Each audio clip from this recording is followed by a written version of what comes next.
This news program is proudly brought to you by Smart Start Breakfast Biscuits and Now Biscuits.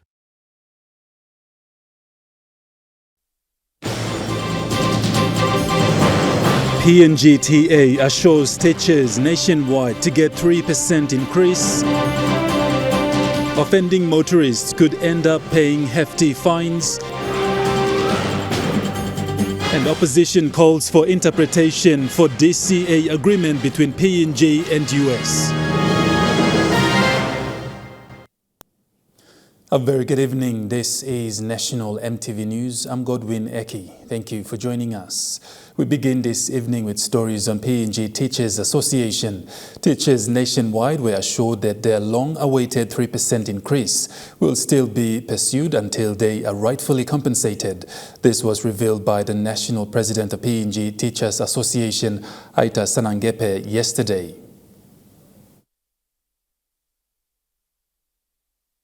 National President Sanangepe said quality education will not come if teachers are not being taken care of well. In a media conference this afternoon, he talked about the promised 3% increment for the year 2022 to 2023 for teachers nationwide. However, to this date, it has not been paid as yet. He explained that his office is working closely with the Department of Personnel Management, further assuring teachers nationwide. Sanangepe said a meeting will be called soon in this regard. So we are going to have our second NMC meeting on the second week of following week, in service week. When NMC members attend that meeting, we will decide what course of action we will take from there. Whilst asserting member teachers, he also issued a stern warning. PNG will take up teachers' issues head-on. Leavers, appointments. I also would like to let all provincial education advisors, if politicians manipulate running of the education system, please notify PNGTA. And we have a lawyer in place. We will challenge them. Meantime, PNG Teachers Association is working on introducing a corporate plan and a database to effectively collect and store information of its member teachers nationwide.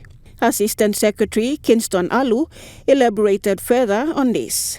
So we have designed a corporate plan to pave our way and take us forward in the next 50 years. With a corporate plan, we have a vision, and our vision is to restore, reform, and modernize PNGTA. With this corporate plan and database in place, important issues like housing scheme for teachers, amongst other issues affecting teachers nationwide, can be addressed effectively and efficiently. For now, all hopes are that all parties concerned collaborate together so the 3% increment promised to the teachers at the beginning of this year be paid to them soon. Lindy Suharupa, National Emtv News. PNG Teachers Association is in the process of developing a reliable and comprehensive database management system to address issues affecting teachers' welfare, such as leave fares and housing allowances, amongst other pressing issues that teachers nationwide face. This was revealed by PNGTA's Acting National General Secretary, Mark Meninga. Acting National General Secretary Mark Meninga said the association's National Management Committee election is soon approaching. Hence, the Office of the Industrial Registrar has instructed PNGTA to prepare a common role for teachers to organize for this. We have, under the National Management Committee, who have approved Destiny Soft, a local developer, to develop the database for teachers, PNG Teachers Association. We have asked if it would be possible for him to develop a PNGTA database collection mobile app and it is now ready for use. Meninga added that usernames and passwords for each province will be given to every PNGTA member teacher to register online. Non-financial members are also welcome to register, with the whole registration exercise to begin next month and is expected to be completed end of August 2023. This project is anticipated to be launched in the third quarter of this year, as elaborated further by President Aita Sanankepe. It is my job to knock at all the electric leaders in the country to make this database come to reality. And we are hoping and praying that September comes, we will launch it. And Prime Minister of this country will come and launch it.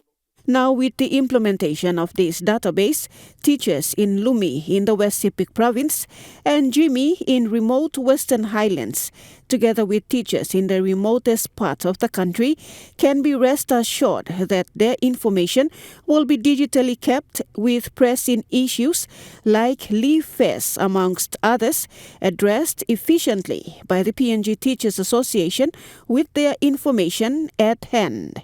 Lindy Suharupa, National Emtv News. Parliament will soon make it mandatory for offending motorists to pay hefty fines for those motorists that are found responsible for damaging property belonging to the state due to reckless or drink driving. Prime Minister James Marape revealed that new laws will soon be introduced to Parliament. The comments were made at the recent opening of the 9-mile to PAU road opening. Road infrastructure cost the government's billions of kina. From street signs to street lights, it seems that vandals and reckless motorists continue to destroy various pieces of public infrastructure, as well as the damages caused to electrical poles during accidents on the roadways. Many times, these offending motorists get away with their crime without paying a fine or taking responsibility for their irresponsible actions. This issue was raised by the Prime Minister, James Marape, who put all vehicle operators on notice. Let me announce to all the drivers at this time. If you bump the road, you must pay for the bump, your bump cost on the road, or the associated accessories and infrastructures like lights, poles, signposts. There will be penalty for those. We will amend, go to Parliament, and make it mandatory for those who cause accident on the road. You will carry the cost of the destruction you have caused. Marape had this message for those who drink and drive. Those who drink and drive, we will work, and we're working with the police to ensure they have breathalyzers and tests. Drink and driving on the road will attract hefty fine, and we're working to improve in this space. No more time for recklessness. We all must contribute to the well-being of our country. And it must start in Port Moresby, must start in our nation's capital. Live, drive, conduct, befitting of a modern infrastructure like this. The Prime Minister, in thanking the NCD Governor for his good work, called for a closer working relationship in partnership with the Central Province in ensuring the city of Port Moresby is built and planned properly. Central Provincial Government boundaries and the city boundaries will be properly ring-fenced by enabling roads like this, so that we then plan for development of the city proper, as well as work with the Central Provincial Government for the development of sister urban city expansions into Central Province, properly coordinated. We isolate squatters, we isolated land grabbing and land theft, but in a proper developed manner, we develop our modern NCD, modern Port Moresby, as well as... It's uncertain when Prime Minister James Marape will introduce these new laws to Parliament.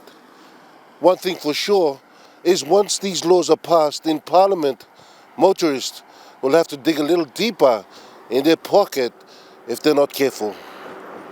Rocky Iso, National Emtv News. The opposition leader and Kenrin Gloucester MP Joseph Lelang is seeking legal interpretation at the Supreme Court for both the Defence Cooperation Agreement and the Shipwrighter Agreement signed between Papua New Guinea and the United States on May 22nd this year. Mr. Lelang said while Parliament was allowed to debate on these agreements, the government introduced the agreements without any opportunity for informed debate. The opposition leader said he raised the issues of immunity several times on the floor of Parliament, but was interrupted, saying he was misleading the people. Thus the reason for taking the Defence Cooperation Agreement and the Shipwriters Agreement to the court. According to Leland, the signing of the agreement was very unpopular, sparking so much public outcry right across the nation. People don't want the government to enter into this agreement with the United States. Mr. Leland said, and I quote, "The opposition is here to make sure that we protect the nation's sovereignty and interests of our people," end quote. Mr. Leland said while he appreciates that government have the prerogative to enter into such bilateral agreements, they should not impinge on the sovereignty and constitutional rights of these people or to expose the people and future generations to risks of war. The opposition leader said that he will be guided by his lawyers, but his intention is to file a reference in the Supreme Court for legal interpretation of the content of the two agreements and the manner in which the government has introduced and dealt with the agreements in Parliament. Rocky Iso, National MTV News. Following frequent killings and lawlessness in Northern Province, the provincial executive government, together with police, have taken a stand to implement nightly curfews throughout the province, which began last night. This is expected to take effect for a while until lawlessness is controlled and police maintain thorough visibility and control. A huge consumption of homebrew throughout the northern province, and with associated killings and lawlessness currently being experienced, local authorities, in partnership with police, are beginning to act now. The initiative of nightly curfews was welcomed by a lot of people in the province. Emtv News spoke to a community leader, and this was his take on the pressing issue of lawlessness in Oro. My community, which is Ward 2 of Higaturu LLG, is also affected by this issue of Eveka. The young people engaged into this activity. There seems to be no way out for them. No way out meaning there seems to be no other activity for them to engage themselves into.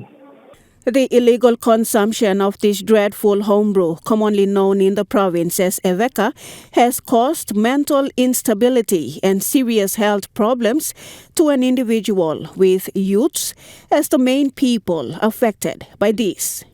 I wouldn't address this to a leader in the community. I would rather address this to each parent in the house. It is his child that is who is going around doing this. According to Mr. Gariha and others we have talked to, it is welcoming and encouraging to see police boosting manpower and working closely with the provincial government to commence these nightly curfews. Local police, under the leadership of Provincial Police Commander Inspector Ewai Segi, has established a number for the general public in Northern to call if and when they encounter unlikely situations. Everyone is expected to abide and be indoors by 10 p.m. However, essential service providers like health workers will be issued a special curfew pass and be exempted. Those who need urgent medical attention during the hours of the curfew can access a special pass from the office of the Provincial Administrator, Trevor Magay. Lindy Suharupa, National MTV News. National MTV News continues after the break. Stay with us.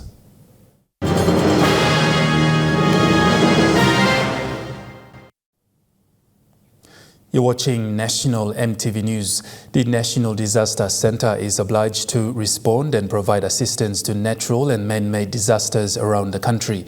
However, funding has always been the issue for them. This was highlighted by the outgoing director for NCD, Colonel Karl Rakune, who has been in the center for almost 4 years. Colonel Rakonai said during his 4 years as the director for NDC, there has been so many challenges faced by the centre that needs serious government attention.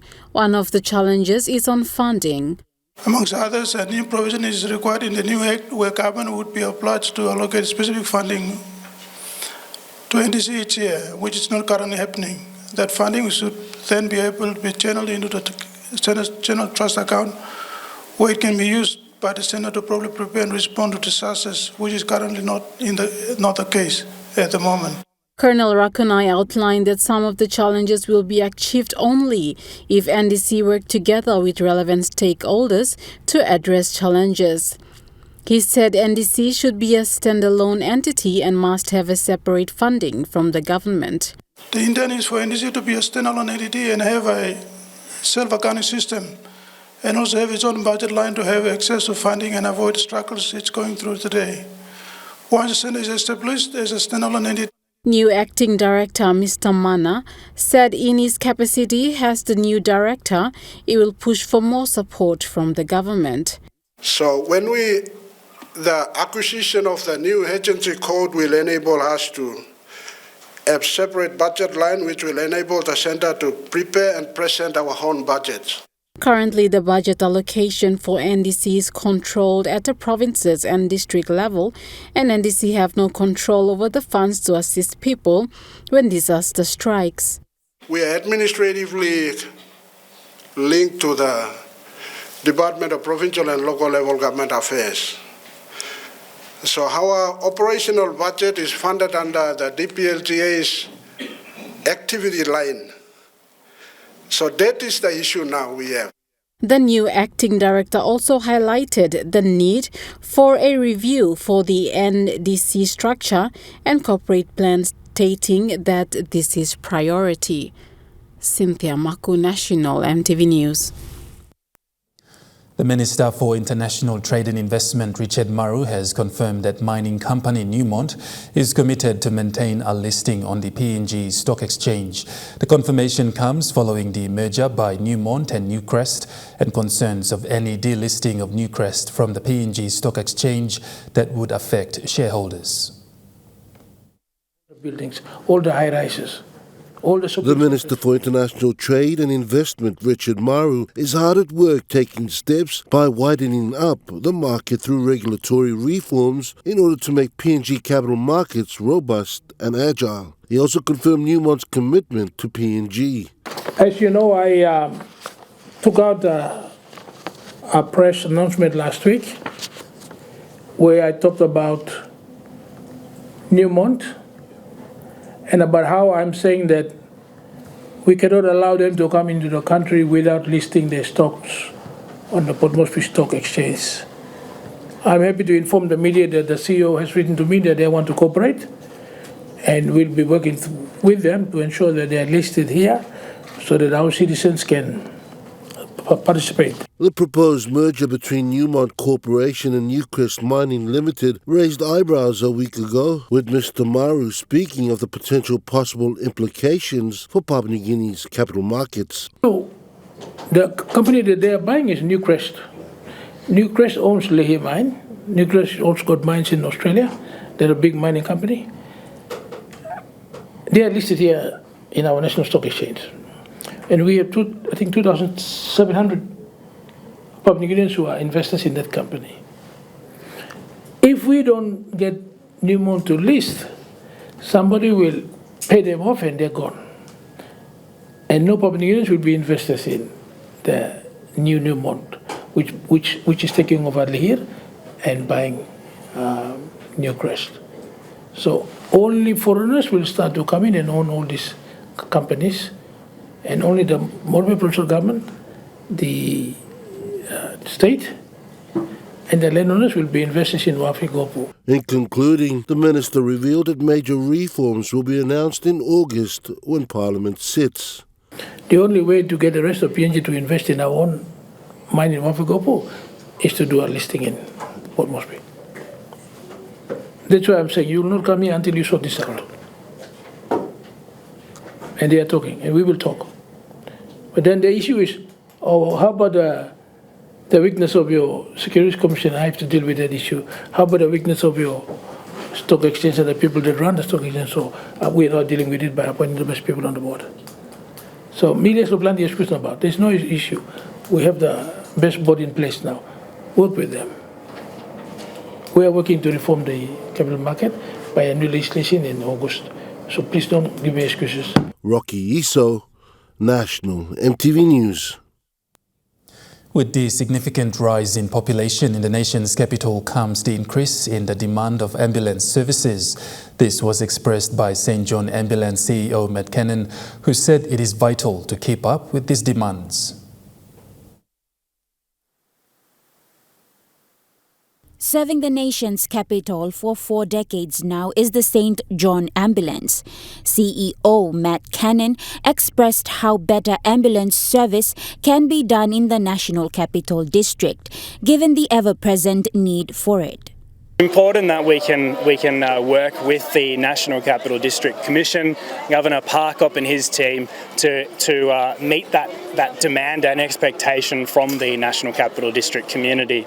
Expressing that there are many people in PNG who live in rural areas, the CEO further elaborated on St. John Ambulance and the government working together to enable and boost such a vital service, not only in the nation's capital, but also in Papua New Guinea as a whole.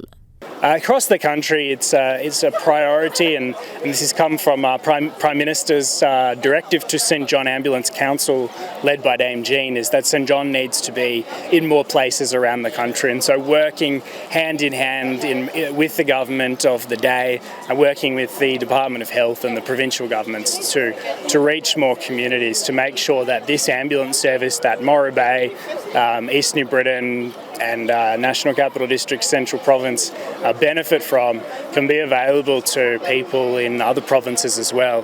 With 7 stations across the country, including Kundiawa, Ley and Kokopo, St. John Ambulance reported attending to about 22,000 emergency incidents last year and around 13,700 emergencies in 2021. As it marks 66 years of service in Papua New Guinea, the charity organization globally celebrates its St. John Ambulance Day today, the 24th of June. Natasha Ovoy, National Emtv News. The PNG Christian Leaders Alliance on HIV/AIDS will host its second HIV Summit next year in Eastern Highlands Province. The event will see heads of churches discuss how churches in the country can do better in terms of addressing HIV development issues faced by Papua New Guineans. The second HIV Summit for Heads of Churches in PNG will be conducted for 3 days in the month of March 2024, where PNG Church Leaders Alliance on HIV/AIDS expect to see a number of churches in the country to advocate about prevention of HIV in the country. The technical support representative Andrew Hammer said a collaborative approach from all stakeholders and the government is needed to address issues surrounding HIV. Who do not have health facilities, they do not have HIV facilities, and that the Alliance knows about. So those churches that are not providing the facility, the health facility and HIV, it's the role of the Alliance to see after the summit that the churches must be engaged in terms of advocacy. These churches must come in terms of raising awareness.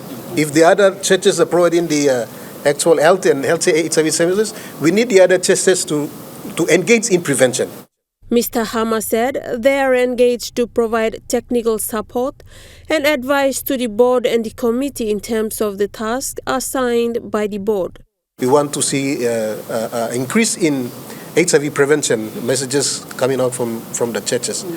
And the other thing that we also are expecting to see after 2024 is a one funding strategy. I think some of the heads of the churches have mentioned already. So we're looking at creating a possible avenue at the summit so that we can be able to expect to see a partnership forged for PNG Christian Leaders Alliance with the government through the church-state partnership, so that there's funding directed in terms of HIV funding from the church-state partnership that comes direct to the PNG Christian Leaders Alliance for up. The first ever HIV Summit was held in the nation's capital in 2017. Preparing for this major HIV Summit in 2024, there will be a consultation meeting next week in Goroka aims to meet with the stakeholders, key officials of the Eastern Highlands Provincial Government, to discuss and raise awareness on the importance of the second HIV summit. This was further explained by the health manager of Living Light Health Services, Josephine Mamis. We would also like to meet with the community reps at the Cardinal John Ribart's project sites in Goroka. We'll also conduct consultation meeting with the pastors, fraternal and the church health program representatives in Goroka. We will also visit counseling, voluntary counseling and testing centers and conduct interviews to prepare them to attend the summit. Esther Gane, National Emtv News.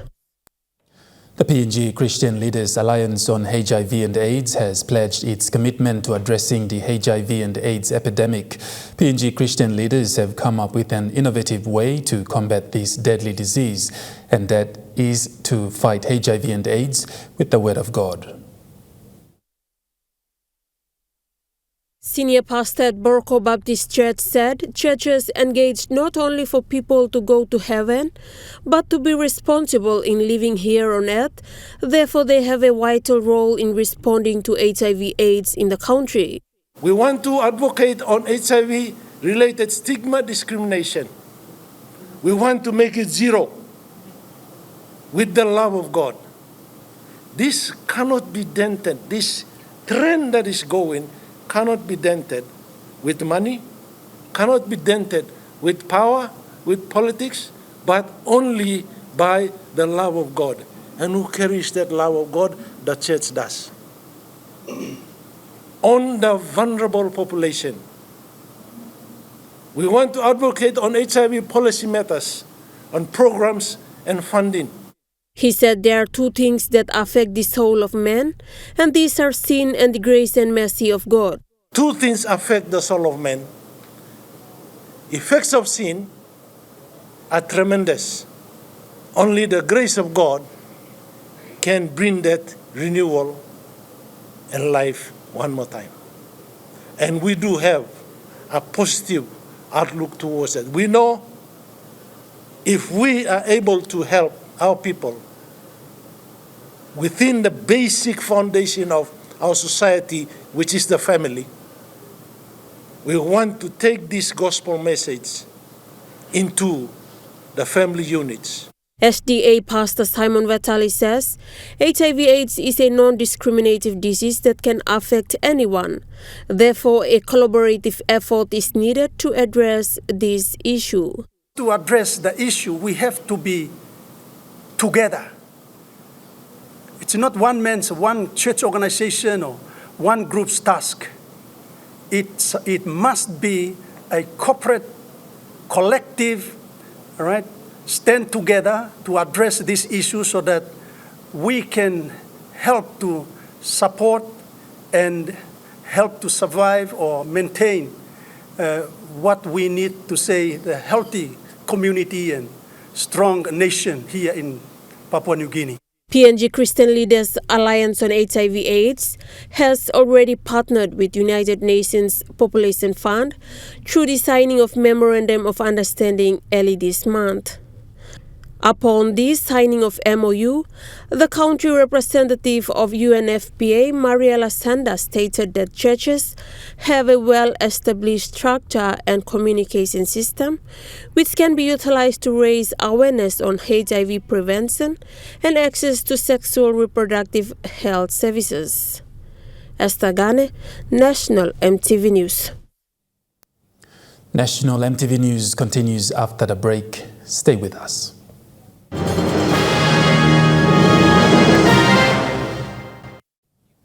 You're watching National Emtv News. Moving to overseas news now, the founder of the Russia's Wagner Machinery Group claims that his troops have been marching from Ukraine into Russia.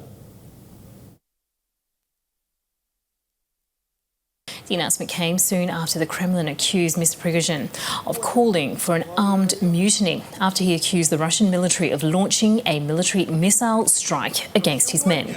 It's understood the Wagner fighters entered the southern Russian city of Rostov, according to this audio recording posted on Telegram.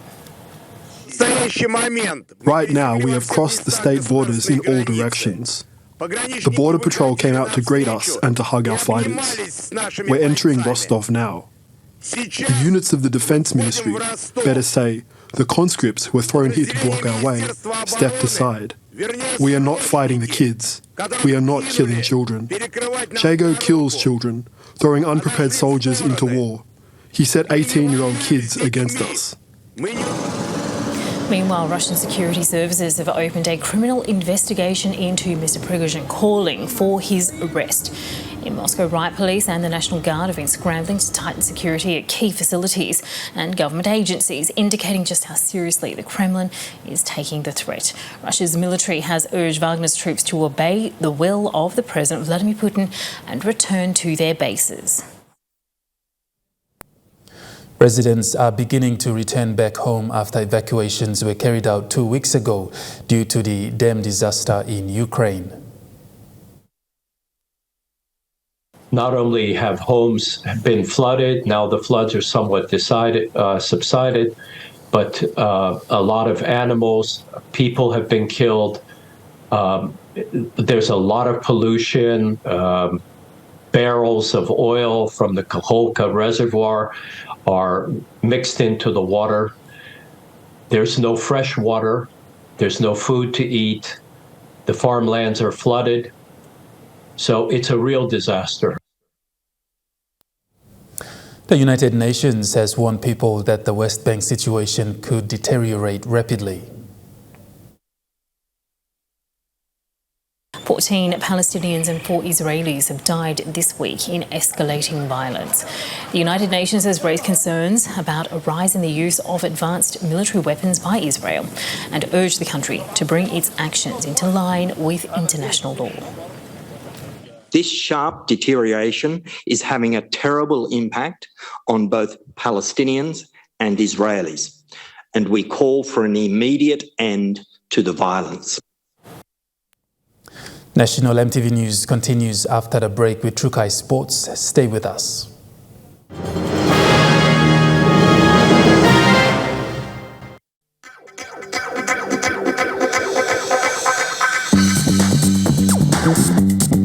Trukai Sports.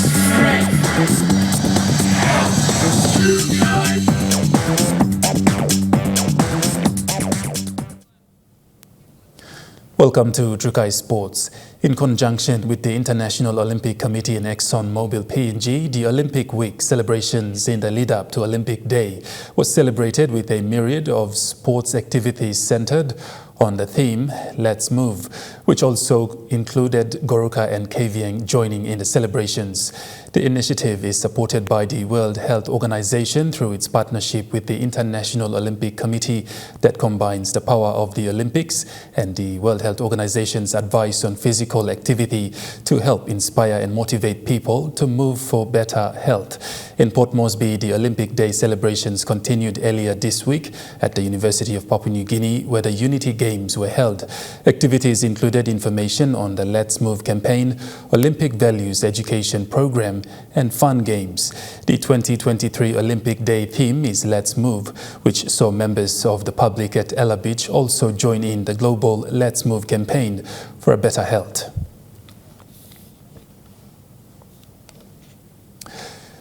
In golf, in the lead-up to this year's Pacific Games in Solomon Islands, PNG Olympic Committee will host a golf tournament to raise funds for Team PNG come November this year.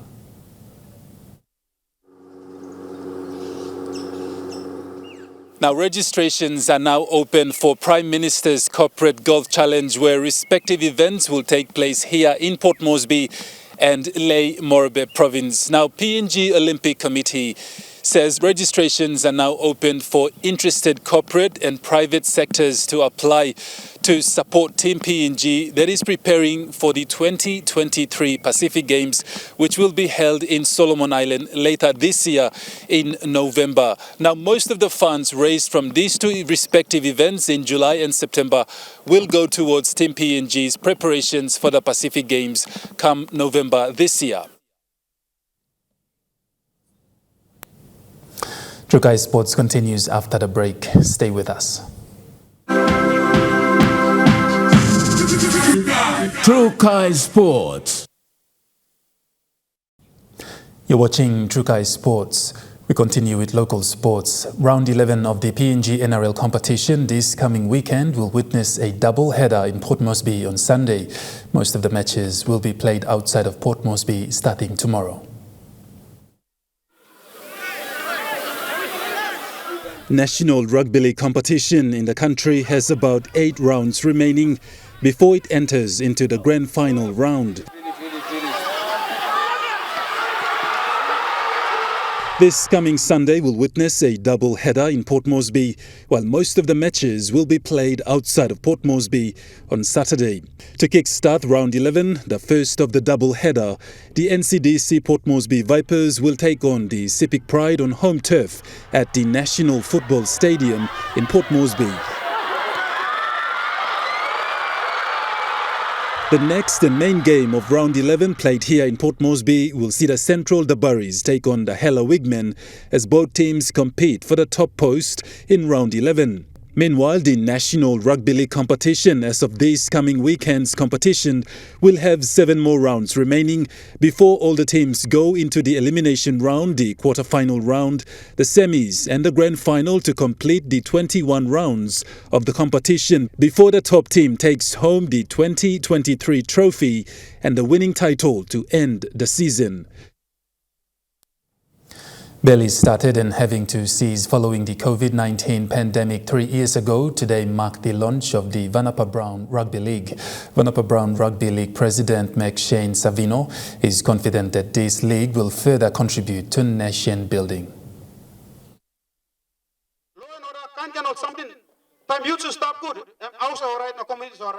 Thankful for such an opportunity to show talent in the community level, 26 clubs in Vanapa Brown LLG alone are expected to participate.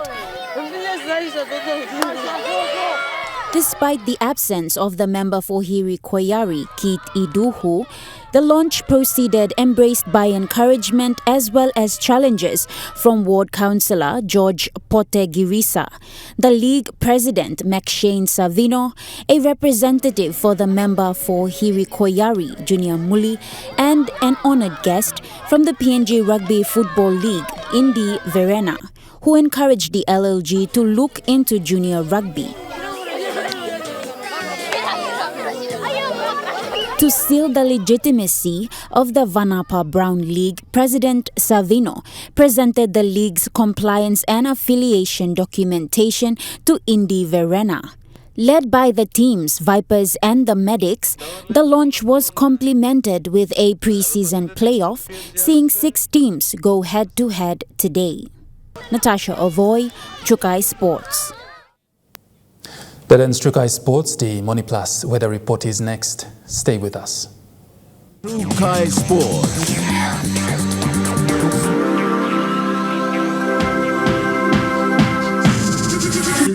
Trukai Sports.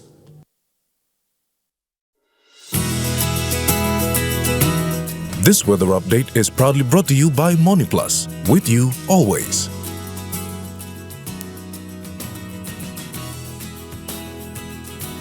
Weather forecast for the next 24 hours. Southern region, Port Moresby mostly fine, Daru mostly fine and windy, Kerema few afternoon showers. Alatau and Popondetta, cloudy periods with possible showers.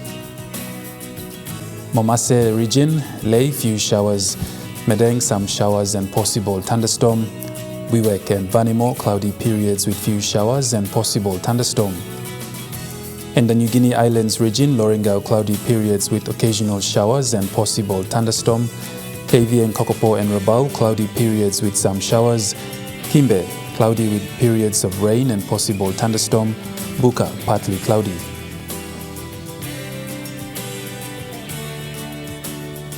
And in the Highlands region, Mount Hagen, Mendi and Wabeg, cloudy periods with few afternoon showers and thunderstorm.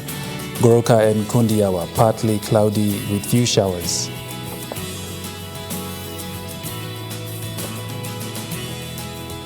Waters of southern PNG Indonesian border to Daru to Kiwai Islands, and from Port Moresby to Hood Point to Samarai Islands seas 2 to 3 meters. Waters of Kiwa Islands to Kerema to Yule Island to west of Port Moresby, seas 0.5 to 1.5 meters. Waters of Samarai Island to eastern and western Milne Bay Islands to Cape Vogel, seas 2 to 2.5 meters. Waters north of Cape Vogel to Ewan Gulf to Finschhafen, seas 0.5 to 1.5 meters. Waters of Finschhafen through VTA's Dampier Straits to CSE and Long Islands, seas 2 to 3 meters. Waters north of Long Island to Medang to Wewak to Vanimo and northern PNG Indonesian border, seas 0.5 to 1.5 meters. Waters of Manus and its western group of islands to waters of New Ireland to East New Britain and Bougainville, seas 0.5 to 1.3 meters. Waters of West New Britain, seas 1.5 to 2.5 meters.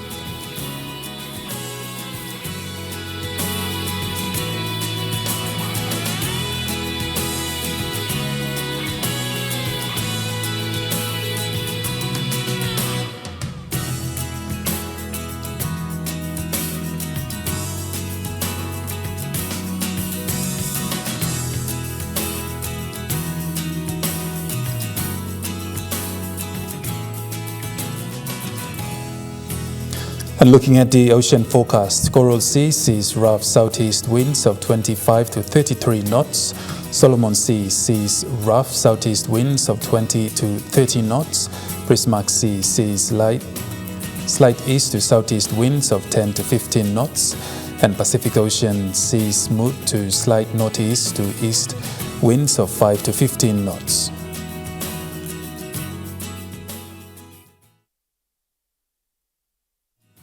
The weather update was proudly brought to you by MoneyPlus, with you always.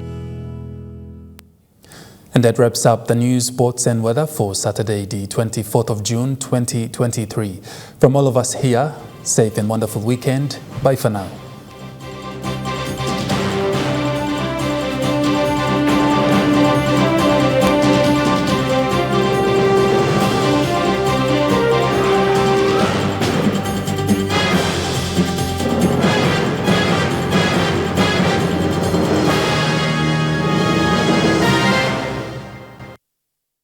This news program was proudly brought to you by Smart Start Breakfast Biscuits and Gold Nuggets.